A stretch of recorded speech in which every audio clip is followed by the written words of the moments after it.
ఈ రోజు నుంచి ఒక కొత్త అంశాన్ని మనం ధ్యానం చేస్తాం. అదే యేసు ప్రభు కొండ మీద చేసిన ప్రసంగం. యేసు కొండ మీద చేసిన ప్రసంగం. యేసు ప్రభు 3 సుదీర్ఘమైన ప్రసంగాలు చేశారు. ఆయన చేసిన 3 సుదీర్ఘమైన ప్రసంగాలు, ఒక ప్రసంగాన్ని పర్వత ప్రసంగం అంటాం, లేక కొండ మీద ప్రసంగం అంటాం. ఇదే మత్తయి సువార్త 5, 6, 7 అధ్యాయాల్లో ఉంటుంది. రెండవది యేసు ప్రభు సుదీర్ఘం చేసిన ప్రసంగము మేడగది ప్రసంగం. అది లూకా సువార్త 13వ అధ్యాయం కానీ, అలాగే మార్కు సువార్త 13వ అధ్యాయం కానీ, యోహాను సువార్త 13వ అధ్యాయం కానీ, వీటిలో మనం చూస్తాం. ఇది మేడగది ప్రసంగం. మూడవది యేసు ప్రభు చేసిన 3వ సుదీర్ఘమైన ప్రసంగము ఒలీవ కొండ ప్రసంగము. ఒలీవ కొండ మీద చేశాడు. మత్తయి సువార్త 24, 25, లూకా సువార్త 22 నుంచి మనం చూస్తాం. ఇవన్నీ యేసు చేసిన సుదీర్ఘమైన ప్రసంగాలు, అంటే ఎక్కువసేపు మాట్లాడారన్నమాట. సో పర్వత ప్రసంగము పరలోక రాజ్య నివాసులకు సంబంధించిన ప్రసంగం. మేడగది ప్రసంగము పరలోక పౌరులు లక్షణములు కలిగిన ప్రసంగం, పరలోక పౌరుల యొక్క జీవితానికి సంబంధించిన ప్రసంగం. ఒలీవ కొండ ప్రసంగము పరలోక రాజ్య ప్రత్యక్షత గురించైన ప్రసంగం. ఈ 3 ప్రసంగాలు పరలోకానికి సంబంధించినవే. కొండ మీద ప్రసంగము లేక పర్వత ప్రసంగము లేదా సర్మన్ ఆన్ ద మౌంట్ అని అంటాం. ఇది పరలోక రాజ్యం, దేవుని రాజ్య వ్యవహారాలకు సంబంధించినవి ఉంటాయి. మేడగది ప్రసంగము ఈ దేవుని రాజ్యానికి సంబంధించిన వారి యొక్క జీవితం గురించి ఉంటుంది. ఒలీవ కొండ ప్రసంగము దేవుని రాజ్య ప్రత్యక్షత గురించి ఉంటుంది, ఎలా వస్తుంది దేవుని రాజ్యం. అందుకని యేసు చేసిన 3 ప్రసంగాలు, ఈ 3 ప్రసంగాలు మనం ధ్యానం చేయాలంటే కనీసం 4-5 సంవత్సరాలు పడుతుంది. ఇప్పుడు నేను ప్రారంభించేది కొండ మీద ప్రసంగం లేక పర్వత ప్రసంగం. ఇది కనీసం 1-2 సంవత్సరాలైనా పట్టొచ్చు, మధ్యలో బ్రేక్ లేకుండా మనం ధ్యానం చేస్తే. దేవుని కృపని, దేవుని చిత్తాన్ని కోరుకుందాం. ఎందుకు ఈ కొండ మీద ప్రసంగము లేక పర్వత ప్రసంగము లేక సర్మన్ ఆన్ ద మౌంట్, ఇదెందుకు అత్యంత ముఖ్యమైనది? ఎందుకంటే ఇది క్రైస్తవ విశ్వాసికి పునాది లాంటిది. ఇది సంఘానికి పునాది లాంటిది, సార్వత్రిక సంఘానికి పునాది లాంటిది. It is a foundation for every Christian believer. అందుకని ఈ కొండ మీద ప్రసంగము 5, 6, 7 అధ్యాయాలు మనం బాగా చదివి ఆకలింపు చేసుకోగలిగితే, ఆచరించగలిగితే మనం మంచి పునాది కలిగిన క్రైస్తవులమే. ఇక మన క్రైస్తవత్వానికి తిరుగులేదు, మనకు పరలోకం గ్యారంటీ. యేసు ప్రభు ఆయన చేసిన మొదటి ప్రసంగం ఇది. ఈ మొదటి ప్రసంగంలోనే పరలోకపు సత్యాల గురించి ఎన్నో విషయాలు ఆయన తెలియజేశాడు. ఒక వ్యక్తి పరలోకానికి వెళ్ళే మార్గంలో ఉన్నాడు. పరలోకానికి వెళ్ళే మార్గంలో ఉన్న వ్యక్తి భూమి మీద ఎలా జీవించాలి అన్నది ఈ కొండ మీద ప్రసంగం యొక్క సారాంశం. ఒక వ్యక్తి అమెరికా వెళ్తున్నాడు. ఒక 2-3 నెలల్లో వీసా వచ్చింది, టికెట్లు కన్ఫామ్ అయినాయి. 2-3 నెలల్లో యుఎస్ వెళ్ళిపోతున్నాడు. అక్కడ బహుశా ఎన్నో సంవత్సరాలు ఉండవలసి వస్తుంది. అతడు యుఎస్లో సెటిల్ అవ్వడానికి ఎలాగో ఇక్కడ సిద్ధపడతాడు 2-3 నెలలు. ఆ సిద్ధపాటు. అలాగే మనమందరము, విశ్వాసులందరము పరలోకానికి సంబంధించిన వారమే. ఏదో ఒక రోజున పరలోకంలోకి ప్రవేశించాలి.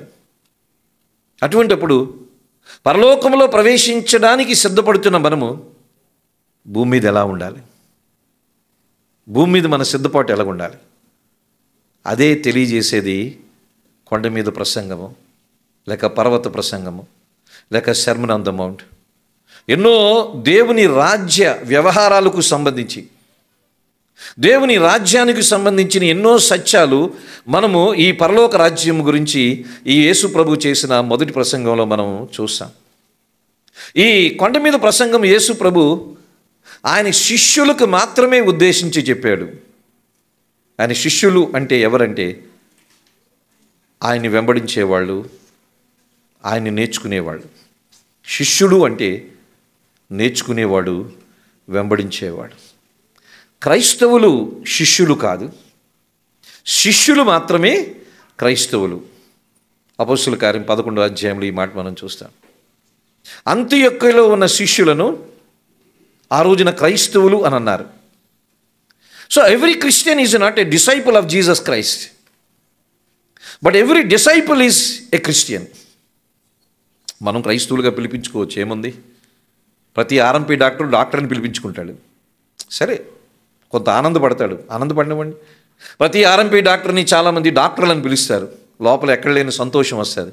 సంతోషం ఉంచండి, కానీ అది నిజము కాదు, అది నిజం కాదు. ప్రతి ఒక్కరూ క్రైస్తవులుగా పిలువబడతారు, మంచిది, పిలువబడినవ్వండి.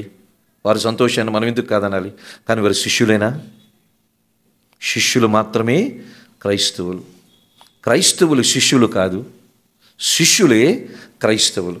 శిష్యుడు అంటే నేర్చుకునేవాడు, వెంబడించేవాడు, సమర్పణతో ఉండేవాడు. 3 విషయాలు. శిష్యుడు అంటే ఈజ్ ఎ లెర్నర్. రెండవది శిష్యుడు అంటే ఈజ్ ఎ ఫాలోవర్. మూడవది శిష్యుడు అంటే కమిట్మెంట్ ఉన్నవాడు. శిష్యుడు అంటే నేర్చుకుంటూ, వెంబడిస్తూ, సమర్పణ కలిగిన వాడే శిష్యుడు. ఈ శిష్యులనే బైబిల్ ఏం చెప్తుందంటే వీరు క్రైస్తవులు అని అంటుంది.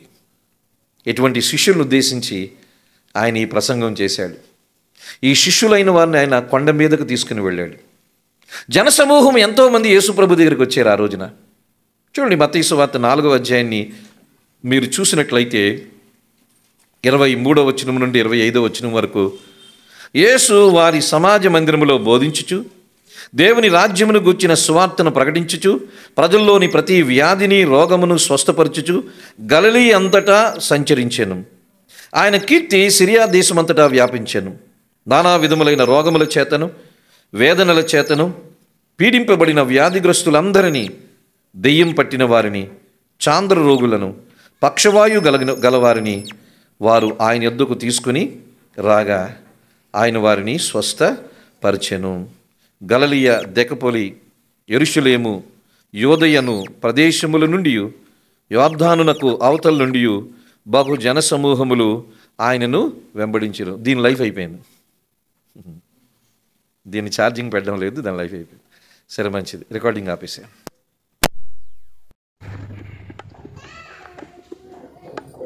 ఆయన దగ్గరికి జనసమూహాలు వస్తున్నారు. పాపం కింద ఉన్న వాళ్ళకి ఏమీ వినపడదు. ఆయన దగ్గరికి చాలామంది జనసమూహాలు వచ్చారు. ఎక్కడి నుంచి వచ్చారంటే గలిలయ ప్రాంతాల నుంచి వచ్చారు. దెకపొలి అంటే 10 గ్రామాలు కలిగింది. దెక అంటే 10 గ్రామాలకు సంబంధించిన వాళ్ళు వచ్చారు. యూదయ నుంచి వచ్చారు, యెరూషలేము నుంచి వచ్చారు. అప్పుడు జనసమూహాలు, వేల కొలది ప్రజలు. మీకు తెలుసా, ఆ రోజున యేసు ప్రభు దగ్గరికి వేల కొలది ప్రజలు వచ్చేవాళ్ళు. ఒక చరిత్రకారుడు చెప్తాడు, ఆ రోజుల్లోనే యేసు ప్రభు దగ్గరికి 20,000 మంది, 30,000 మంది వచ్చేవాడు. ఈ రోజుల్లో 5,000, 10,000 రావడం గొప్పతనం కాదు. ప్రపంచ జనాభా ఆ రోజుల్లో చాలా తక్కువగా ఉండేది. యేసు ప్రభు కాలంలో ప్రపంచ జనాభా 1 కోటి 2 కోట్లు ఉండేదట. ఆ రోజుల్లోనే ఆయన గ్రామాల్లో తిరుగుతున్నప్పుడు, ఇటువంటి మాధ్యమాలు ఏమీ లేనప్పుడు, మైక్ సిస్టాలు, కరెంట్లు ఏమీ లేనప్పుడే ఆయన దగ్గరికి వేల కొద్ది ప్రజలు వచ్చారంట. లూకాసు 12వ అధ్యాయం 1వ వచనంలో చూశారు. Literally 1000 followed Jesus Christ. ఇది 10 మంది 20 మంది రావడం కాదు, వేల కొద్ది ప్రజలు యేసు ప్రభు దగ్గరికి వచ్చేవాడు. అక్కడికి వచ్చారు ప్రజలు. వాడు రకరకాల వ్యాధులతో ఉన్నారు. ఆ వ్యాధుల లిస్టు కూడా దేవుడు ఇచ్చాడు. వారంట దయ్యములు పట్టిన వారు ఉన్నారంట, చాంద్ర రోగులు ఉన్నారంట, పక్షవాయు కలిగిన వారు ఉన్నారంట, ఇక రకరకాల రోగస్తులు ఉన్నారు. వచ్చిన వారందరినీ ఆయన స్వస్థపరిచాడు.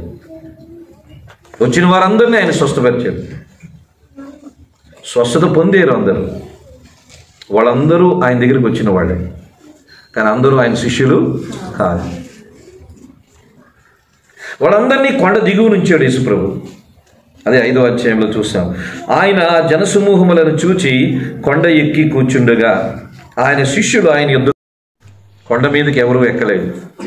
కొండ మీదకి ఎక్కిన వాళ్ళు ఎవరంటే యేసు ప్రభువు, ఆయన 12 మంది శిష్యులు. వీళ్ళు మాత్రమే కొండ మీదకి ఎక్కారు. అప్పుడు కొండ మీదకి ఎక్కిన ఆ శిష్యులకు యేసు బోధ చేయడం ప్రారంభించాడు. అదే మత్తయి సువార్త 5, 6, 7 అధ్యాయాలు. అందుకని యేసు ప్రభువు చేసిన ఈ కొండ మీద ప్రసంగము ఆయన శిష్యులకు మాత్రమే వర్తిస్తుంది. అనగా రక్షించబడిన వారికి మాత్రమే వర్తిస్తుంది. రక్షణ లేని వారికి కొండ మీద ప్రసంగము లేదు. కొండ మీద ప్రసంగంలో ఎన్నో సత్యాలు ఉండొచ్చు. ఆ సత్యాలను వాళ్ళు అప్లై చేసుకోవచ్చు. కానీ వాళ్ళు రక్షించబడకపోతే ఈ సత్యాలు వాళ్ళ సొంతము కావు. ఈరోజున ఇక్కడ మనం రక్షించబడిన వాళ్ళమే ఉన్నాము అందరము అని భావిస్తే ఈ 5, 6, 7 అధ్యాయాలు ఇది మనకి సంబంధించినవే అని గుర్తించాలి. ఇది పరలోకానికి వెళ్ళే మార్గంలో ఉన్న మనము భూలోకంలో ఎలా జీవించాలో అన్నది తెలియజేసే ప్రసంగమే కొండ మీద ప్రసంగం. చాలామంది అంటూ ఉంటారు, మనందరూ పరలోకం వెళ్తున్నాం, మీరు ఇలా జీవించాలి, అలా జీవించాలి, ఇలా ఉండాలి, అలా ఉండాలని చెప్తారు. మంచిది, ఇవన్నీ వాక్యానుసారమేనా? వాడు సొంత తలంపులు అలా చెప్పొచ్చు. కానీ పరలోకానికి వెళ్ళే మార్గంలో ఉన్న నేను ఎలా జీవించాలి అన్నది ఖచ్చితంగా నిర్దిష్టంగా పాయింట్ వైజ్ 3 అధ్యాయాల్లో యేసుప్రభు చెప్పాడు. ఎందుకని ఎవరో చెప్పింది మనకు అవసరం లేదు. పరలోకానికి సంబంధించిన మనము భూలోకంలో ఎలా జీవించాలి అని తెలుసుకోవాలంటే ఈ 3 అధ్యాయాలు కంఠస్థ పెట్టమని చెప్పడం లేదు. కనీసం ఒక అవగాహన ఉండాలి, ఒక అవగాహన రావాలి. 5వ అధ్యాయంలో దేవుడు దేని గురించి చెప్పాడు, 6వ అధ్యాయంలో దేని గురించి చెప్పాడు, 7వ అధ్యాయంలో దేని గురించి చెప్పాడో క్రైస్తవులుగా అందరము ఈ 3 అధ్యాయాల మీద ఒక అవగాహనకు రావాలి. మరి మీలో ఎంతమందికి ఈ 3 అధ్యాయాల మీద ఒక అవగాహన ఉందో లేదో నాకు తెలియదు. నేనైతే ఈ ప్రసంగాన్ని చాలాసార్లు చెప్పాను. ఒక చర్చిలోనైతే 12 వర్తమానాలు ఇచ్చాను. ఈ 5, 6, 7 అధ్యాయాల మీద 12 మెసేజెస్ ఇవ్వడం, ఎప్పుడో 10 years బ్యాకే 12 మెసేజెస్ ఇవ్వడం జరిగింది. ఇది సంఘానికి పునాది లాంటిది. ఇది ప్రతి క్రైస్తవ విశ్వాసికి పునాది లాంటిది. మనం ఈ లోకంలో ఎలా జీవించాలి అన్నది ప్రభు తన శిష్యులకు తెలియజేస్తూ ఆయన నోరు తెరిచి ఈ విధంగా మాట్లాడడం ప్రారంభించాడంట. మాట్లాడడం ప్రారంభిస్తూ ధన్యతల గురించి ఆయన చెప్తున్నాడు. ఇక్కడ 9 ధన్యతలు మీరు చూస్తారు. అసలు ధన్యత అంటే అర్థం ఏమిటి? ధన్యుడు అంటే ఆనందించేవాడు. ధన్యుడు అంటే పరలోకపు ఆనందము కలిగిన వాడు. ధన్యుడు అంటే భూ సంబంధమైన దాని గురించి దేవుడు చెప్పలేదు. ఇది పరలోక ఆనందము గురించి ఆయన చెప్తున్నాడు. ఆయన నోరు తెరిచి ఆయన భూమి మీదకి వచ్చి యేసు చేసిన మొదటి ప్రసంగంలో, this is the first sermon by Jesus Christ after coming to the earth.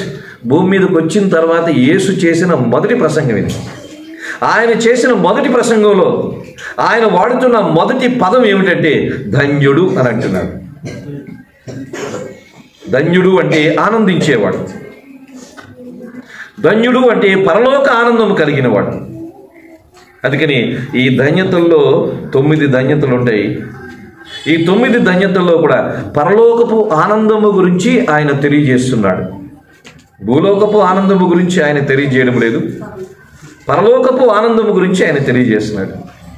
మరి భూమి మీద జీవించే మనము చాలా జాగ్రత్తగా వినండి. భూమి మీద జీవించే మనము పరలోకపు ఆనందాన్ని ఎలాగూ పొందగలము? ఒక వ్యక్తి పరలోకానికి వెళ్ళిపోయిన వాళ్ళు ఉన్నారు. మన ముందే మన సహోదరులు, ప్రియ సహోదరులు కొంతమంది మహిమలో ఉన్నారు. మహిమలో వాళ్ళు ఎంజాయ్ చేస్తున్నారు, మహిమలో వాళ్ళు ఆనందం పొందుతున్నారు. వారు పరలోకానికి వెళ్ళిపోయి ఆనందం పొందుతున్నారు. మనం ఇంకా పరలోకానికి వెళ్ళలేదు, భూమి మీదే ఉన్నాం. కానీ వాళ్ళు పొందుతున్న ఆనందము భూమి మీద ఉన్న మనము పొందగలగాలి. పొందగలమా? పొందగలం. ఎప్పుడు పొందగలం? ఆయన చెప్పిన ప్రసంగము మన జీవితంలో నెరవేరితే పొందగలం. పరలోకపు ఆనందాన్ని భూమి మీద మనం పొందగలం ఎప్పుడంటే ఆయన చెప్తున్నవి మన జీవితంలో నెరవేరుస్తున్నప్పుడు. ఆయన తెలియజేస్తూ మొట్టమొదటిగా ఆయన తెలియజేస్తున్న మాట ఏమిటంటే, ఆత్మ విషయమై దీనులైన వారు ధన్యులు, పరలోక రాజ్యము వారిది అన్నాడు. పరలోకపు ఆనందాన్ని వీళ్ళు ఎప్పుడు పొందుతారు అంటే ఆత్మీయ విషయాల్లో దీనత్వము ఉన్నప్పుడు. ఆత్మీయ విషయాల్లో దీనత్వం అంటే అర్థం ఏమిటి? Blessed are the poor in spirit, there see the kingdom of God అన్నాడు. ఆత్మీయ విషయాల్లో దీనులు లూకాసు వార్త 6వ అధ్యాయంలో ఉంటుంది. పేదవారు ధన్యులు, పరలోక రాజ్యం వారిదన్నాడు. ఆత్మీయ విషయాల్లో పేదవారుగా ఉండడం అంట. ఆత్మీయ విషయాల్లో దీనత్వం అంట. ఏంటి ఆత్మీయ విషయాల్లో దీనత్వం అంటే అర్థం ఏంటి? చిరిగిపోయిన బట్టలు వేసుకోవడమా? తల దువ్వుకోకుండా రావడమా? ఇస్త్రీ చేసుకోకుండా బట్టలు వేసుకోవడమా? హవాయి చెప్పులతో రావడమా? ఆత్మీయ విషయాల్లో దీనత్వం అంటే అర్థం ఏంటి? మౌనంగా ఇలా ఉండడమా? దొంగ చూపులు చూస్తూ. ఆత్మీయ విషయాల్లో దీనత్వం అంటే అర్థం ఏంటి? నెంబర్ 1 చాలా జాగ్రత్తగా అర్థం చేసుకోండి. దీనత్వం అంటే బాహ్యానికి సంబంధించింది కాదు, అంతరంగానికి సంబంధించింది. దీనత్వం అంటే బాహ్యానికి సంబంధించింది కాదు, అంతరంగానికి సంబంధించింది. దీనత్వం అంటే ఏదో ఇన్షర్ట్ చేసుకోకపోవడం కాదు. దీనత్వం అంటే చిరిగిపోయిన వస్త్రాలు వేసుకోవడం కాదు. దీనత్వం అంటే ఏదో పేదరికంగా ఉన్నట్టుగా పేదవాడిగా నటించడం కాదు. దీనత్వం అంటే ఇది బాహ్యానికి సంబంధించింది కానే కాదు. ఆత్మ విషయంలో దీనత్వం అంటే నెంబర్ 1, ఆత్మీయ విషయాల్లో నాకు లోటు ఉంది అని అనుకునేవాడు. ఆత్మీయ విషయాల్లో లోటు నాకు ఉంది అని భావించేవాడు. ఆత్మీయ విషయాల్లో నేను ఇంకా బలహీనుడిని అని భావించేవాడు. ఆత్మీయ విషయాల్లో నేను నిస్సహాయుడిని అని భావించేవాడు.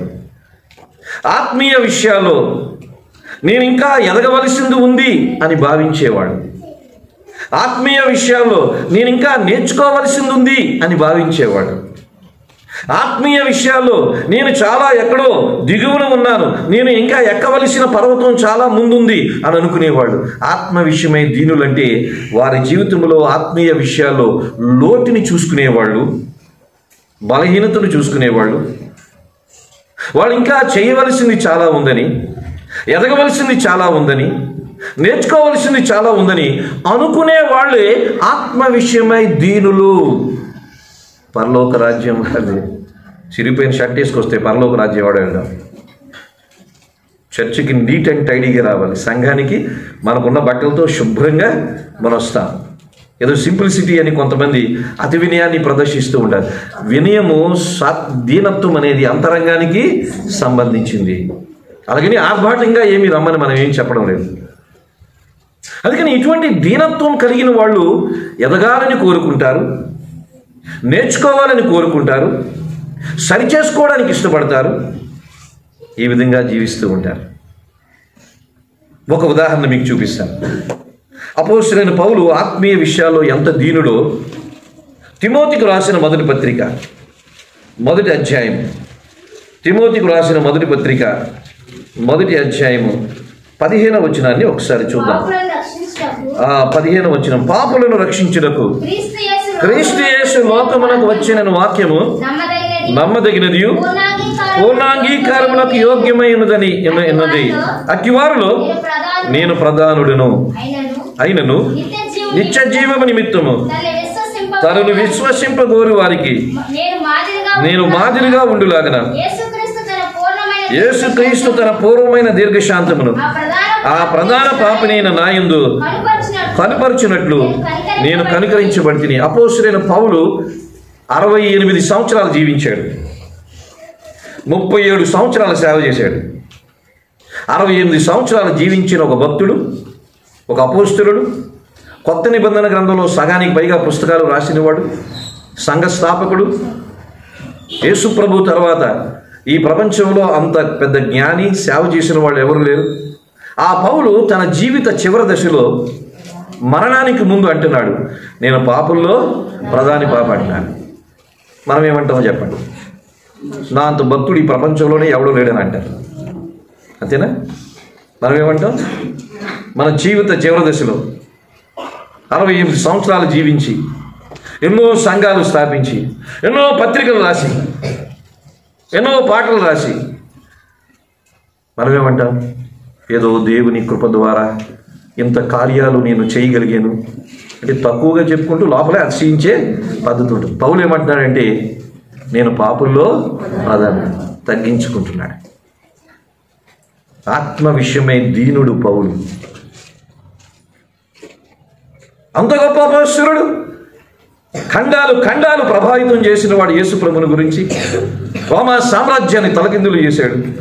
పౌలు అంటే చక్రవర్తులు భయపడేవాళ్ళు. ఇతను తీసుకొచ్చి ఏమైనా సాక్ష్యం చెప్పంటే మనల్ని క్రైస్తవులుగా మార్చేటట్టుగా ఉన్నాడని ఈ అగ్రిప్ప రోమా చక్రవర్తులు భావించి ఎక్కువ మాట్లాడనివ్వలేదు పౌల్ని. అటువంటి వ్యక్తి జీవిత చివరి దశలో అంటున్నాడు నేను పాపుల్లో ప్రధాన పాపిని, I'm the chief of all the sinners అని అంటున్నాడు. ఇదే ఆత్మ విషయమైన దీనత్వము. ఆత్మీయ విషయాల్లో స్నేహితులారా మనం దీనత్వాన్ని కలిగి ఉండాలి. అనగా ఎప్పుడు నేను ఇంకా నేర్చుకోవలసింది ఉంది అని అనుకోవాలి, ఇంకా నేను ఎదగవలసింది ఉంది అని అనుకోవాలి, ఇంకా చేయవలసిన ప్రార్థన ఉంది అని అనుకోవాలి, ఇంకా సువార్త చెప్పవలసింది ఉంది అని అనుకోవాలి, ఇంకా ఇంకా ఇంకా ఇంకా అని అనుకోవాలి. వాళ్ళే ఆత్మ విషయములో దీనులు, పరలోక రాజ్యము వారిది. పరలోక రాజ్యం వారిది. ఈ ఆత్మీయ విషయాల్లో దీనత్వం ఉన్నవాళ్ళు ఏ లక్షణం కలిగి ఉంటారో చెప్పమంటారా? ఎదగాలి చేయాలని అనుకుంటూ ఉంటారు. మనకు 10 యూట్యూబ్ మెసేజ్లు వినగానే అంతా తెలుసని అనుకుంటాం. అది కలగూర గంప. 10 యూట్యూబ్ల మెసేజ్లు కలగూర గంప. ఆడోడు చెప్తాడు, ఈడోడు చెప్తాడు, అన్నీ కలిపేసుకుంటా నాకేదో వాక్యం తెలుసు. ఏమీ తెలియలేదు, కలగూర గంప. ఉన్నది కాస్త పోయింది ఆ మెసేజ్లు వింటే. బైబిల్ చదివితే అర్థమవుతుంది. ఎవరో ప్రసంగాలు వినేసి నాకంతా తెలిసిన అనుకుంటే ఇది చాలా అజ్ఞానంతో కూడింది. మనం చూస్తే ఆత్మీయ విషయాల్లో దీనత్వం ఉన్నవాళ్ళు వాళ్ళకుండే లక్షణం ఏంటో చెప్పంటారా? కొరింథీయులకు రాసిన మొదటి పత్రిక 2వ అధ్యాయము 14వ వచనంలో చూస్తే వాళ్ళు ప్రకృతి సంబంధీకులుగా ఉండరు, ఆత్మ సంబంధీకులుగా ఉంటారు. ప్రకృతి సంబంధి అయిన మనుషుడు దేవుని ఆత్మ విషయములను అంగీకరింపడు, అవి అతనికి వెరితనముగా ఉండు. అవి ఆత్మానుభవం చేతనే వివేచింప దగును గనుక. చాలా ఆత్మీయ విషయాల్లో దీనత్వం కలిగిన వాళ్ళకి ఉండే లక్షణం ఏంటో చెప్పమంటారా? ఆత్మీయ విషయాల్ని గ్రహిస్తారు. Discernment. They have spiritual discernment. Discernment అంటే అర్థం ఏమిటంటే ఆత్మీయ విచక్షణ లేదా ఆత్మీయ వివేచన. నాకు వివేచన వరం ఉందని అంటారు. ఏముంది? ఏది మంచిదో ఏది చెడ్డదో తెలిసిందా? ఏది సత్యమో ఏది అసత్యమో తెలిసిందా? ఏది దుర్బోధో ఏది సత్యబోధో తెలిసిందా? తెలిసిన వాళ్ళే ఆత్మీయ వివేచన కలిగిన వాళ్ళు. స్పిరిచువల్ డిజర్నమెంట్ అని అంటాను. నాకు ఆత్మీయ వివేచన నేను కలిగి ఉంటాను. ఆత్మ విషయమైన దీనులు ఆత్మీయ విషయంలో వివేచన కలిగి ఉంటాం. స్నేహితులారా జాగ్రత్తగా అర్థం చేసుకోండి. ఈరోజు నా క్రైస్తవ లోకానికి ఆత్మీయ వివేచన లేదు. ఏది కరెక్టు, ఏది రాంగు, ఎవరు కరెక్టు, ఎవరు రాంగు వాక్యానుసారంగా గ్రహించగలుగుతున్నామా? వాక్యాన్ని ప్రమాణంగా చూసి గ్రహించగలుగుతున్నామా? అన్నీ రైటేనా? అందరూ రైటేనా? అయితే వివేచన లేదు.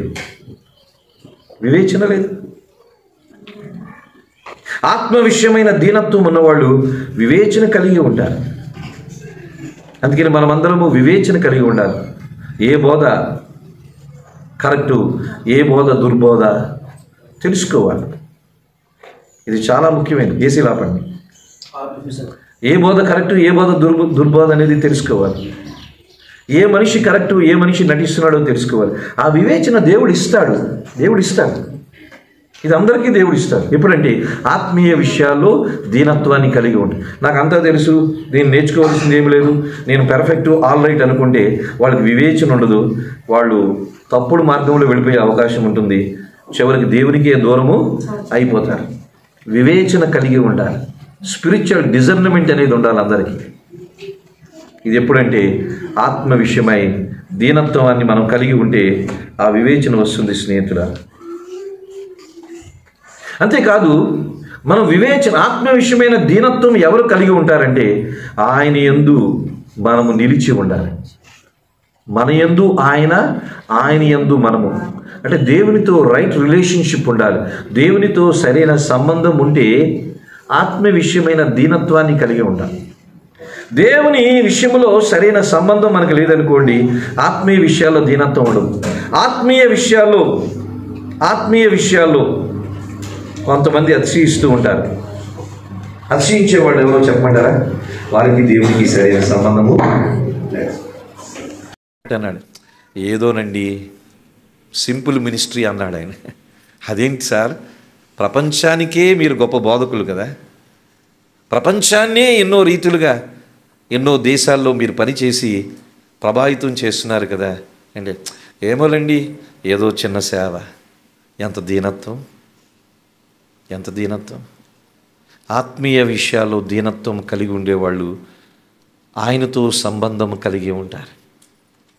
మనలో ఆయన, ఆయనలో మనముంటే ఆ దీనత్వం వస్తుంది. ఆత్మీయ విషయాల్లో వివేకము, విచక్షణ ఉంటే ఆ దీనత్వం వస్తుంది.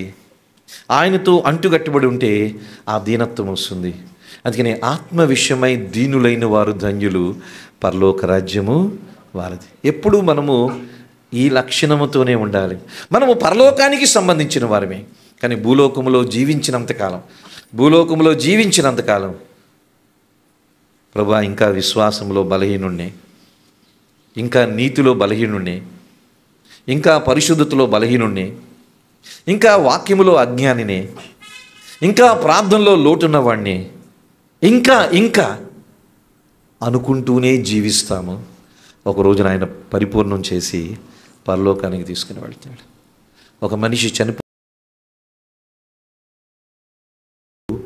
చనిపోకముందు పరిపూర్ణుడిగా ఎవరు ఉండరు. దేవుడే పరిపూర్ణుడిగా చేసి పరలోకానికి తీసుకుని వెళ్తారు. ఆత్మ విషయమై దీనులైన వారు ధన్యులు, పరలోక ఆనందం వారిది. ఇటువంటి దీనత్వాన్ని మనం కలిగి ఉండాలి. అందుకని ఇక్కడికి వస్తున్న మనమందరం కూడా అర్థం చేసుకోవాలి.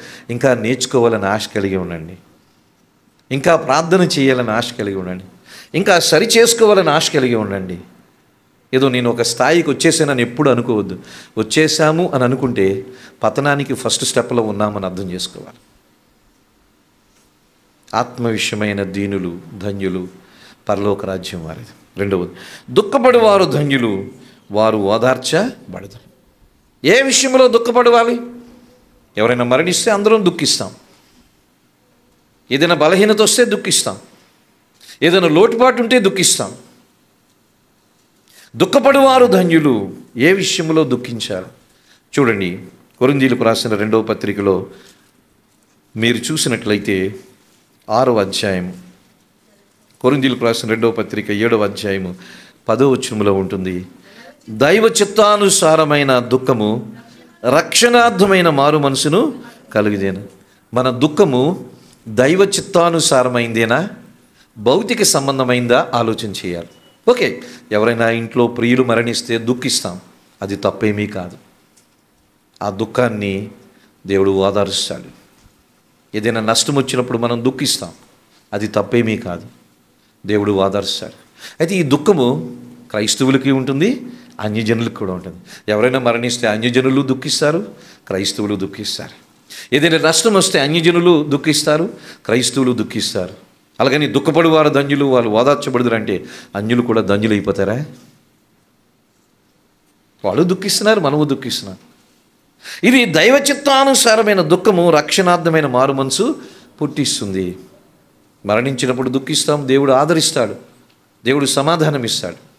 అయితే ముఖ్యంగా దుఃఖం అనేది ఇది ఏ విషయంలోనంటే ఆత్మీయ విషయాల్లో దుఃఖం. ప్రభా నేను అనుకుంటున్నాను కానీ నీతిగా బతకలేకపోతున్నాను. దుఃఖపడ్డామా? ఎప్పుడైనా దుఃఖించి ఎన్ని రోజులు అయిందో చెప్పండి, నవ్వు ఎన్ని రోజులు అయిందో. ఈరోజు చర్చిల్లో నవ్వులు ఉన్నాయి, పాతకాలం చర్చిల్లో దుఃఖాలు ఉండేవి, ఏడుపులు ఉండేవి. పాతకాలము ఆంటీ గారు, తల్లిగారు వీళ్ళ కాలంలో ఏడ్చేవాళ్ళు, ప్రసంగం చెప్తే ఏడ్చేవాళ్ళు, మౌనంగా ఏడ్చేవాళ్ళు, బోరుని ఏడ్చేవాళ్ళు. ఈ రోజున గట్టిగా నవ్వుకుంటారు. ఎందుకంటే ఇక్కడ నిలబడి జోకర్ నిలబడుతున్నాడు, ఇక్కడ జోకర్ నిలబడుతున్నాడు కాబట్టి అందరినీ నవ్విస్తున్నాడు. ఇక్కడ భారం కలిగిన వాడు నిలబడితే కూర్చున్న వాళ్ళు ఏమొస్తుంది? దుఃఖం వస్తుంది. బఫూన్లు తయారయ్యారు చర్చిల్లో. ఎందుకంటే వీళ్ళు నవ్వించడానికి సరిపోతారు. ఒక మాట అర్థం చేసుకోండి, భౌతిక సంబంధంగా మనం చాలా విషయాల్లో దుఃఖిస్తున్నాం, బలహీనతలను బట్టి, ఆర్థిక సమస్యలను బట్టి, అనారోగ్యాలను బట్టి. ఆత్మీయ విషయాల్లో ప్రభువా ఎదగాలనుకుంటున్నాను, ఎదగలేకపోతున్నాను, వాక్యం నేర్చుకోలేకపోతున్నాను, లేకపోతే చర్చికి టైంకి రావాలనుకుంటున్నాను, ప్రతిసారి ఆలస్యంగా వస్తున్నాను అని ఎప్పుడైనా ఒక చుక్క బొట్టు కన్నీరు కార్చామా? ఏమైనా వచ్చిందా? రాదు. బండబారిపోతే కంట్లోంచి నీరు ఎక్కడి నుంచి వస్తుంది?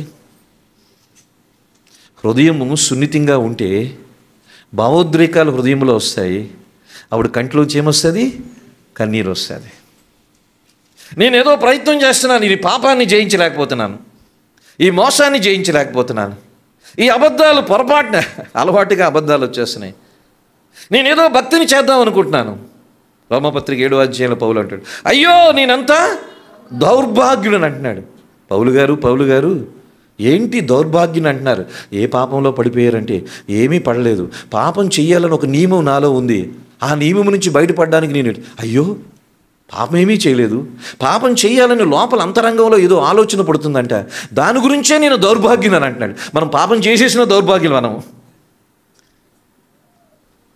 కానీ పాపం చెయ్యాలని ఒక నియమము అతని మనసులో పుడుతున్నప్పుడు ఆ ఆలోచనలు కూడా నాలో ఉండకూడదు, ఆ నియమాలు కూడా నాలో ఉండకూడదు, నేనెంత దౌర్భాగ్యున్నో అని దుఃఖిస్తున్నాడు. ఆత్మ సంబంధమైన దుఃఖము.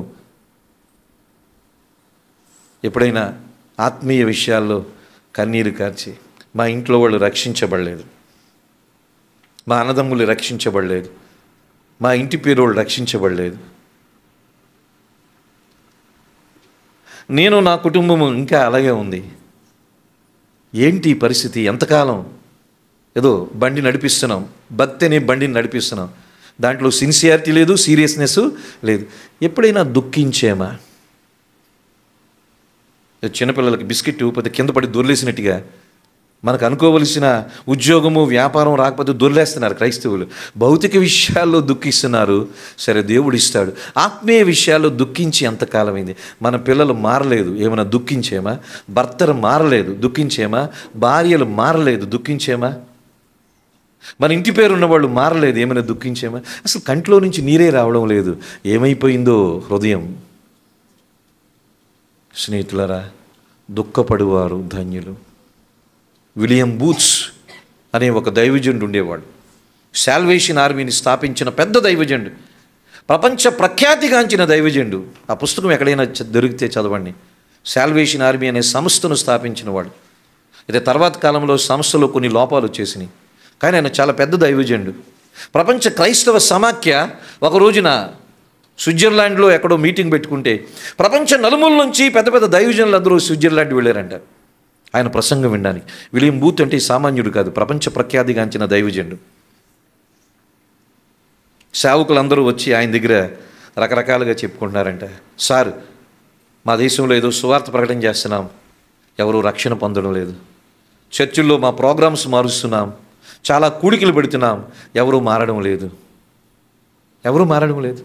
మేమెంతో ప్రయాసపడుతున్నామని ప్రపంచ నలుమూల నుంచి వెళ్ళిన సేవకులు ఆయనకి చెప్పుకుంటే ఆయన అన్నాడంట, అన్నీ ప్రయత్నం చేశారా? వాక్యం బాగా చెప్తున్నారా? ప్రార్థన బాగా చేస్తున్నారా? ఉపవాసాలు చేస్తున్నారా? చక్కగా క్రమ పద్ధతిలో ఉంటున్నారా?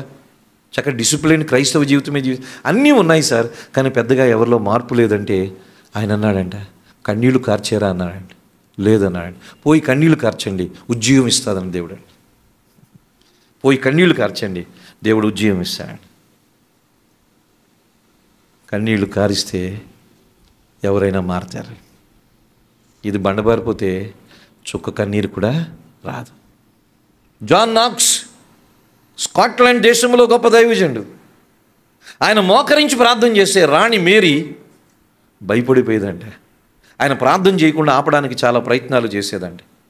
జాన్ నాక్స్ దుఃఖించి ప్రార్థన చేశారంట, దేవా స్కాట్లాండ్ దేశాన్ని నాకు ఇవ్వు, లేక మరణమైనా నాకు ఇవ్వు, నాకు చావైనా ఇవ్వు, స్కాట్లాండ్ దేశానైనా మార్చు, ఈ రెండిట్లో ఏదో ఒకటి చెయ్యన్నాడండి. స్కాట్లాండ్ దేశమే మారిపోయింది ఒక వ్యక్తి ద్వారా. సినిమా హాల్లో మూతపడ్డాయి అంటే, ఎందుకంటే సినిమాలు చూసేవాళ్ళు ఎవరు లేరు, ఎందుకంటే అందరూ మారిపోయారు. వైన్ షాపులు మూతపడ్డాయంట, తాగేవాడు ఎవరు లేడు, అందరూ మారిపోయారు. బ్రోతల హౌసులు మూతపడ్డాయంట, వ్యభిచారం నుంచి అందరూ మారిపోయారు. ఊరే మారిపోయింది, దేశమే మారిపోయింది. ఒక వ్యక్తి కన్నీరు కార్చాడు. ఆ ఉజ్జీవాలు భారతదేశంలో వస్తాయంటారా? ఆ ఉజ్జీవాలు మన కుటుంబాలకి మనము కలిగి ఉండగలమంటారా? ఒక భక్తుని కన్నీరు ఒక దేశాన్ని మార్చింది. జాన్ నాక్స్. దుఃఖపడువారు ధన్యులు, వారు ఓదార్చబడుదురు. నవ్వులతో, హేళనతో క్రైస్తవ సమాజం నిండిపోయిన ఈ కాలంలో కన్నీరుని, దుఃఖాన్ని కలిగి ఉండే క్రైస్తవ్యము ఎప్పుడొస్తుందో నాకు తెలియదు. ఎందుకంటే రాకడికి చివరిలో వచ్చేసాను. అది ఈ ప్రపంచం ఇలాగే ఉండిపోద్దేమో కూడా నాకు తెలియదు. దుఃఖపడువారు ధన్యులు, వారు ఓదార్చబడుదురు. మన కుటుంబాల్లో ఇంకా మీ పిల్లలు మారలేదా? మీ బంధువులు మారలేదా? ఏమైనా ఒక బొట్టు కన్నీరు కార్చారా? వాళ్ళకి ప్రార్థన చేయము, వీళ్ళకి ప్రార్థన చేయమని అంటున్నారే, మరి మీరేమైనా ఒక బొట్టు కన్నీరు కార్చారా? మనం కన్నీరు కార్చాం, వాళ్ళకి వీళ్ళకి ప్రార్థన రిక్వెస్టులు పంపిస్తాం. వాడు జీవితంలో మారడు, అలాగే ఉంటాడు. కన్నీటిని ప్రయత్నం చేయండి. ప్రభు దగ్గరికి వెళ్ళి దుఃఖపడడం ప్రారంభించండి. దేవుడు అద్భుతంగా మారుస్తాడు, అద్భుతంగా మారుస్తాడు. దుఃఖపడువారు ధన్యులు. ఏ విషయాల్లో? ఆత్మీయ విషయాల్లో దుఃఖపడువారు ధన్యులు. అందుకని ఆత్మ విషయమే దీనులైన వారు ధన్యులు, పరలోక రాజ్యం వారిది. దుఃఖపడువారు ధన్యులు, వారు ఓదార్చబడుదురు. యెషయా గ్రంథం 66వ అధ్యాయము 2వ వచనాన్ని మనం చూస్తే ఈ మొదటి 2 ధన్యతలు దాంట్లో కనిపిస్తాయి. యెషయా గ్రంథము 66వ అధ్యాయము మొదటి 2 వచనాలు చదువుకుందామంటారా? యెహోవా ఇలాగు ఆజ్ఞయించుచున్నాడు, ఆకాశము నా సింహాసనము, భూమి నా పాదపీఠము. మీరు నా నిమిత్తము కట్టెను ఉద్దేశించి ఇల్లు ఏ పాటిది? నాకు విశ్రమ స్థానముగా మీరు కట్టెను ఉద్దేశించినది ఏ పాటిది? అవన్నీ నా హస్తకృత్యములు, అవి నా వలన కలిగినవని యెహోవా సెలవిచ్చున్నాడు. చూడండి, ఎవడు దీనుడై నలిగిన హృదయము కలవాడై నా మాట విని వణుకుచుండునో వానినే నేను ఎవడు దీనుడై అంటే ఆత్మ విషయమైన దీనత్వం, నలిగిన హృదయము కలవాడై దుఃఖపడడం. నలిగిన హృదయం ఉంటే ఏమొస్తుంది? దుఃఖం వస్తుంది, దుఃఖం వస్తుంది. ఈ రోజున మన సంఘాలకు కానీ సమాజానికి కానీ స్నేహితులారా, ఇది చాలా అవసరం. మనం క్రైస్తవత్వంలోనే కొట్టుకుంటున్నాం, వాళ్ళు గొప్ప వీళ్ళు గొప్ప, అది తప్పు ఇది తప్పు అని దీంతోనే గడిచిపోతుంది. సరే, వాళ్ళు తప్పు, వాళ్ళ గురించి ఒక్కసారి కన్నీరు కార్చేవా నువ్వు? సరే, వాళ్ళు తప్పే, నువ్వే రైటు. వాళ్ళ గురించి ఒక బొట్టు కన్నీరు కార్చామా మనం? అట్లే విమర్శించుకుంటూనే బతికేద్దామా? వాళ్ళు మారాలి కదా, వాళ్ళు సత్యములోకి రావాలి కదా. ఎవడు దీనుడై ఆత్మ విషయమైన దీనత్వము, నలిగిన హృదయము కలవాడై దుఃఖపడువారు నా మాట విని వణుకుచుండునో నేను వారినే దృష్టించుచున్నాను. దేవుడు వారిని దృష్టిస్తాడు. అందుకని స్నేహితులారా, దుఃఖపడువారు ధన్యులు, వారు ఓదార్చబడుదురు.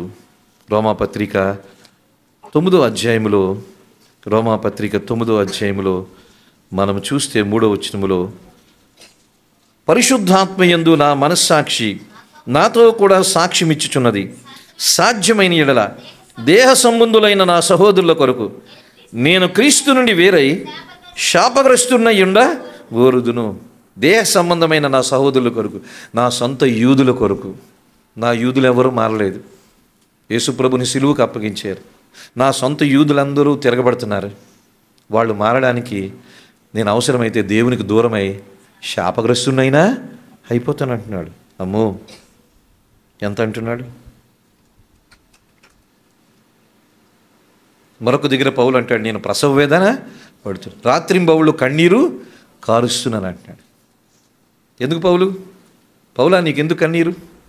నువ్వు వ్యాపారం బాగానే చేసుకుంటున్నావు, సంఘాలు బాగానే స్థాపించావు, పత్రికలు బాగానే రాసావు, నువ్వు వెళ్ళిన చోట దేవుడు గొప్ప సువార్తను జరిగిస్తున్నాడు, రక్షణ కార్యం ఘనంగా జరుగుతుంది. ఎందుకు కన్నీళ్ళు అంటే, మారుతున్నారు కానీ మారిన వాళ్ళు మీరు చాలామంది వెనక్కి వెళ్ళిపోతున్నారు.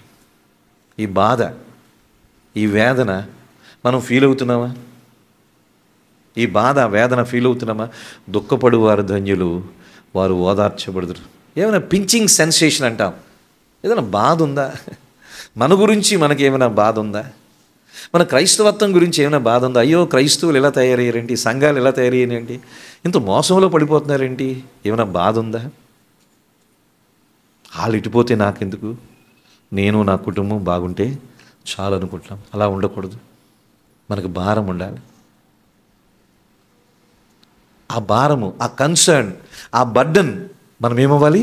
ఫీల్ అవ్వాలి హృదయంలో ఉండి. దుఃఖపడు వారు ధన్యులు, వారు ఓదార్చబడుదురు. మూడవది, సాత్వికులు ధన్యులు, వారు భూలోకమును స్వతంత్రించుకొందురు. సాత్వికత్వం అంటే ఈ అర్థం వస్తుంది చూడండి. సాత్వికత్వం అంటే నీతి కలిగి, అంతరంగంలో తగ్గింపుండి, సహనము కలిగిన వాళ్ళు సాత్వికులు. ఈ విధంగా చెప్తున్నాను. నీతి ప్లస్ అంతరంగంలో తగ్గింపు ప్లస్ సహనము ఈజ్ ఈక్వల్ టు సాత్వికత్వం. మీకు అర్థమైందా?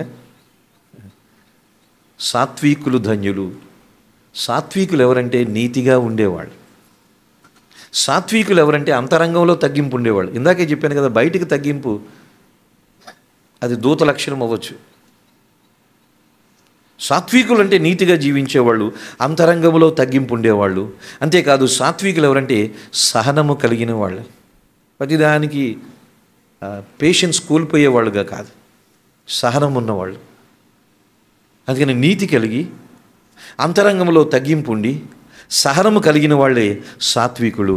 సాత్వికులు ధన్యులు, వాళ్ళు భూలోకమును స్వతంత్రించుకుందరు. మోషేను గురించి దేవుడు అంటాడు, మోషే ఎవరంట? భూమి మీద ఉన్న వారిలోనే మిక్కిలి సాత్వికుడు.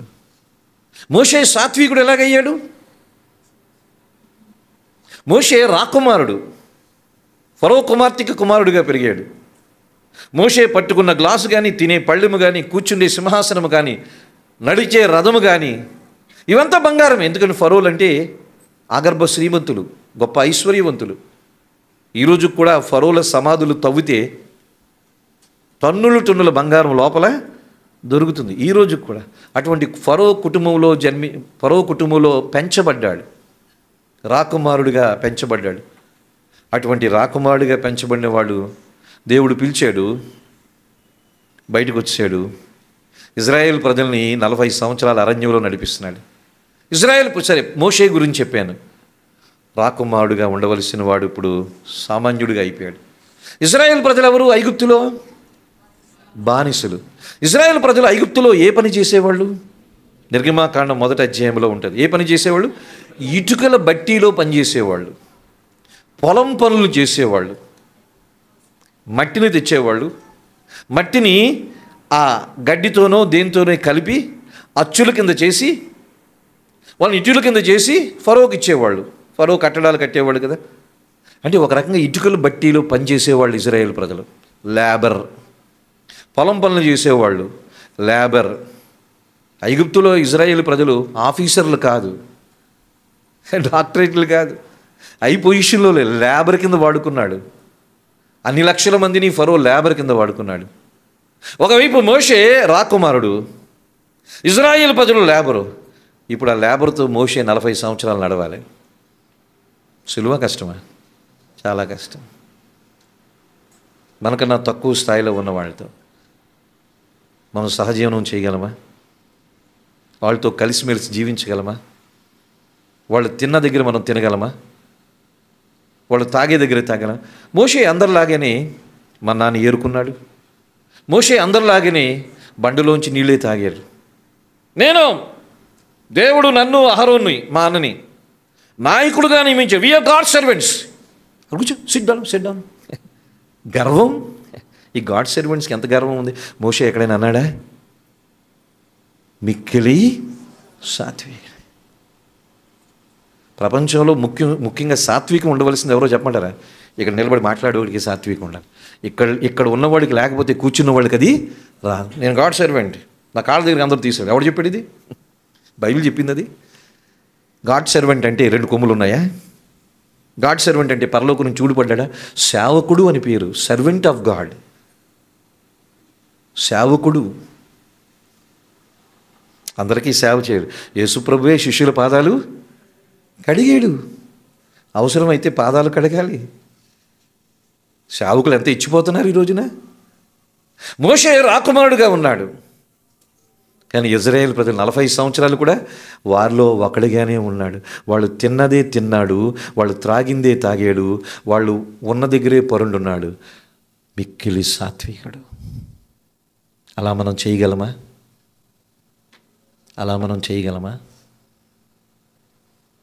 ఒక లేబరులతో కలిసిపోయి ఉండగలమా? ఓ మురికి స్థలంలోకి వెళ్ళగలమా? భక్సింగ్ గారు సేవా ప్రారంభంలో పందులకి ఆహారం మేపుతున్న వాళ్ళ ఇంటికి వెళ్ళి సువార్త ప్రకటన చేశారంటే, వాళ్ళు ఎవరంటే పందులకి ఆహారం వేసేవాళ్ళు. God servant, God servant. అది మనకి ఎక్కడి నుంచి వచ్చిన ఈ కొమ్ములన్నీ? ఎంత అతిశయపడుతున్నారు క్రైస్తవులు. సరే, లోకం గురించి మనకు అవసరం లేదు, మన గురించి మనం ఎలా ఉండాలి? సాత్వికులు ధన్యులు. మోషే మిక్కిలి సాత్వికుడు. రాకుమారుడు ఎంతగా తగ్గించుకున్నాడంటే డౌన్ టు ఎర్త్. ఎవరైనా ఇంటికి వెళ్ళినప్పుడు చిన్న స్టూల్ వేస్తారు, కూర్చోగలమా? ఇల్లు మురుగ్గా ఉంటుంది, అక్కడ ఉండగలమా? వాళ్ళు ఇచ్చే నీళ్ళు తాగగలమా? వాళ్ళు పెట్టి అన్నం తినగలమా? ఎలాగుంటా? మోషే 40 సంవత్సరాలు వాళ్ళు ఎంతగానో మోషేని విసిగించారు. ఏదో ఒకరోజు పాపం నోరు జారి ద్రోహులారా అన్నాడు. ఎంతగా విసిగించారు. దానికే కనానిని పోగొట్టుకున్నాడు. కానీ తర్వాత దాని గురించి కూడా పశ్చాత్తాపం చెందాడు. సాత్వికులు ధన్యులు, వారు భూలోకాన్ని స్వతంత్రించుకుందరు. మనం పరలోకానికి వెళ్ళేవారమేనా? అయితే సాత్వికులుగా ఉండాలి. యేసుప్రభు అంటాడు మత్తయి సువార్త 11వ అధ్యాయము 29వ వచనంలో చూస్తే, నేను సాత్వికుడును, దీన మనస్సు కలవాడును, మీ మీద నా కాడి ఎత్తుకొని నా యొద్ద నేర్చుకోండి. చాలమ్మా. సాత్వికత్వం ఎక్కడ నేర్చుకోవాలి? యేసుప్రభు దగ్గర నేర్చుకోగలం. ఆయన సాత్వికుడు, దీన మనసు కలవాడు. మదర్ తెరీసా గురించి ఎప్పుడు ఈ విషయం నేను చెప్తూ ఉంటాను. మదర్ తెరీసా మిషనరీస్ ఆఫ్ చారిటీస్ని ఆమె స్థాపించింది. అనాథులకు, వికలాంగులకు, లెప్రసీ పేషెంట్స్కి. ఆ కలకట్టా పట్టణంలో 10 గంటలు అయిపోయిన తర్వాత ఆ పట్టణం కలకట్టా సిటీ అంతా తిరుగుతూ ఆ పేమెంట్ దగ్గర పడుకున్న వాళ్ళని లేపి, నీకు ఇల్లు లేదా, రా నేను ఆశ్రయం ఇస్తాను అని లేపి రాత్రులు తిరిగి తన ఆశ్రమంలో ఆశ్రయం ఇచ్చేది. ఒకరోజు ఆమె బీహార్లో ఒక మార్వడి బంగారపు మార్వడి షాప్కి వెళ్ళారంట. షాపుకి వెళ్ళి, నేను ఒక అనాథ శరణాలయాన్ని కట్టాలనుకుంటున్నాను, మా మిషనరీస్ ఆఫ్ చారిటీ కొంత డొనేషన్ కావాలి, మీరు ఏమైనా ఇస్తారా అని చేయి చాపిందంట ఆవిడలాగా. వాడు మార్వడీసు హైందవత్వంలో చాలా ఛాందస్వాదులుగా ఉంటారు. ఆమె చేయి చాపేటప్పటికి వాడు క్యాండ్రించి చేయి మీద టూ అని ఉమ్మూసాడంటే. మదర్ తెరీసా ఉమ్ము వేసిన ఆ చేయిని ఎలా తీసుకుందంట, తన చీరకి ఇలా రాసుకుందంట. సరే, ఈ ఉమ్ము నాకు, నా పిల్లలకి ఏమి ఇస్తావని ఎడం చేయి చాపిందంట. వాడికి మతిపోయింది. ఈవిడ మనిషా దేవత? చక్కగా చీరకి రాసేసుకొని నా పిల్లలకి ఏమి ఇస్తావని ఈ చేయి చెబుతుందా? అమ్మో, మనిషి కాదు, దైవస్వరూపి. హైందువులు కదా అలా మాట్లాడుకుంటారు, దైవస్వరూపి అని. తన ఆస్తిని మిషనరీస్ ఆఫ్ చారిటీస్కి పూర్తిగా డొనేట్ చేశాడు. తర్వాత కాలంలో యేసుప్రభుని నమ్ముకున్నాడు. సాత్వికులు ధన్యులు. ఆ రోజున ఆవిడ, నా చేతి మీద ఉమ్మేస్తావా? నువ్వు వేసావు, డొనేషన్ ఇస్తే ఇచ్చావు, లేకపోతే మానేసావు, ఉమ్మేస్తావా? పొరపాటున ఎవరైనా ఉమ్మేసి ఆ ఉమ్ము తుంపర్లు మన మీద పడితేనే సహించలేమి. కావాలని కాండ్రించి ఉమ్ము వేస్తే ఇలా తుడుచుకోండి. ఆ సాత్వికత్వం మామూలు విషయం కాదు. యేసు ప్రభువే ఆవిడ నడిపించాడు. మదర్ తెరీసా ట్రూ క్రిస్టియన్, మీకు తెలుసా? ఆమె రోమన్ క్యాథలిక్ కాదు. చాలామంది అనుకుంటారు రోమన్ క్యాథలిక్. యేసుని ఒక ప్రసంగం చేయకుండా, యేసుని ఒక పాట రాయకుండా పాడకుండా యేసు వైపు ఎంతోమందిని ప్రజలు నడిపించింది. ఆ మరణించిన తర్వాత ఆ కలకటా సిటీలో ఎంతోమంది సాక్ష్యాలు చెప్పారు. యేసు ఎవరో తెలియదు, కానీ యేసు ప్రేమ ఏంటో మదర్ ద్వారా మేము తెలుసుకున్నామని అన్నారండి. సాత్వికులు ధన్యులు, వారు భూలోకమును స్వతంత్రించుకుందరు. అది అవసరం, ఇది అవసరం. ప్రసంగాలతో ఎవరు మారరు, గొడవలు చేసి సువార్తలు ప్రకటన చేస్తే ఎవరు మారరు. సాత్వికులు ధన్యులు భూలోకాన్ని. ప్రపంచమంతా మదర్ తెరీసా అంటే ఎరగని వాళ్ళు ఉండరు. ఆమెకు నోబెల్ పీస్ ప్రైజ్ వచ్చింది. ఆమె నోబెల్ శాంతి బహుమతి అందుకొని భారతదేశానికి వచ్చినప్పుడు విమానాశ్రయానికి ప్రధానమంత్రి వెళ్ళారు, రాష్ట్రపతి వెళ్ళారు, ఆ ముందు తల వంచారు. ఆవిడ ఏ థియాలజీను, ఆవిడ ఏం డిగ్రీలు చదివింది, ఆవిడ ఎన్ని ప్రసంగాలు చేసింది, ఎన్ని చర్చలు స్థాపించింది? ఏమీ లేదు. సాత్వికులు ధన్యులు భూలోకమును లోకమంతా వచ్చింది, దేశమే వచ్చేసింది, నాయకులే వచ్చేసారు. ఆమె మీద చాలా చెడ్డ ప్రచారం చేశారు. మత ప్రచారం చేస్తుందని, క్రైస్తవులుగా ఆవిడ మార్చేస్తుందని. ఈరోజు కూడా చాలామంది హైందవ ఛాందస్వాదులు ఆమె గురించి చెప్పుకుంటూ ఉంటారు. కానీ క్రీస్తు ప్రేమను చూపించింది. ఎన్నో వేల మందిని లేక లక్షల మందినో యేసు ప్రభు వైపు తన సేవ ద్వారా, తన జీవితం ద్వారా లోకానికి కనపరిచింది. సాత్వికులు ధన్యులు, వారు భూలోకాన్ని స్వతంత్రించుకున్నారు. గొడవలు పడడం వల్ల ఎవరిని సంపాదించలేం, తిట్టుకోవడం వల్ల ఎవరిని సంపాదించలేం. సాత్వికత్వం వల్లనే మనం ఏదైనా సాధించగలం. అందుకని యేసు ప్రభు ఈ ధన్యతల గురించి చెప్తూ, ఆత్మ విషయమై దీనులైన వారు ధన్యులు, పరలోక రాజ్యము వారిది. దుఃఖపడువారు ధన్యులు, వారు ఓదార్చబడుదురు. సాత్వికులు ధన్యులు, వారు భూలోకమును స్వతంత్రించుకున్నారు. ఇది కొండ మీద ప్రసంగం.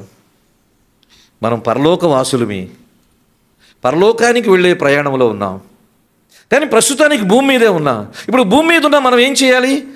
ఆత్మ విషయమే దీనత్వం కలిగి ఉండాలి. ఇప్పుడు భూమి మీద మనం ఏం చేయాలి? ఆత్మీయ విషయాల్లో దుఃఖపడే స్థితిలో ఉండాలి. ఇప్పుడు భూమి మీద మనం ఏం చేయాలంటే సాత్వికత్వం కలిగి జీవించాలి. ఇవి ముఖ్యమైనవి. పరలోక వాసులకి ఈ లక్షణాలు ఉంటాయి. దీన్నే ఇంగ్లీష్లో ఏమంటామంటే బీ యాటిట్యూడ్స్ అని అంటాం, దృక్పథములు అంటాం, లేక వైఖరి అంటాం. ఇవి ఎంతవరకు ఉన్నాయి? బల్లో పాల్గొంటాం, కళ్ళు మూసుకుందాం, ప్రార్థన చేసుకుందాం. కిరణ్ బ్రదర్ వస్తారు. మనం బల్లో పాల్గొనక ముందు ఆత్మీయ విషయాల్లో దీనత్వాన్ని మనం కలిగి ఉన్నామా స్నేహితులారా? ఆత్మీయ విషయాల్లో దుఃఖము అనేది ఏదైనా మనకు కలుగుతుందా? సాత్వికత్వాన్ని ఏమైనా మనం కలిగి ఉన్నామా? ఏదో పౌరుషం, ఏదో ఒక రకమైన హెచ్చింపుతో ఉంటున్నామా? వారే ధన్యులు అనగా పరలోక ఆనందములు పొందేవాళ్ళు. యేసు ప్రభు భూమి మీదకి వచ్చిన తర్వాత చేసిన మొదటి ప్రసంగంలో ఆనందం గురించి ప్రసంగం చేశారు. పరలోక ధన్యతల గురించి ఆయన ప్రసంగం చేశాడు. ఈ 3 ధన్యతల్లో మనం ఎలాగున్నాం? బల్లోకి వస్తున్నాము, పరీక్షించుకుందాం. పరీక్షించుకుంటూ బల్లో పాల్గొందాం స్నేహితులారా.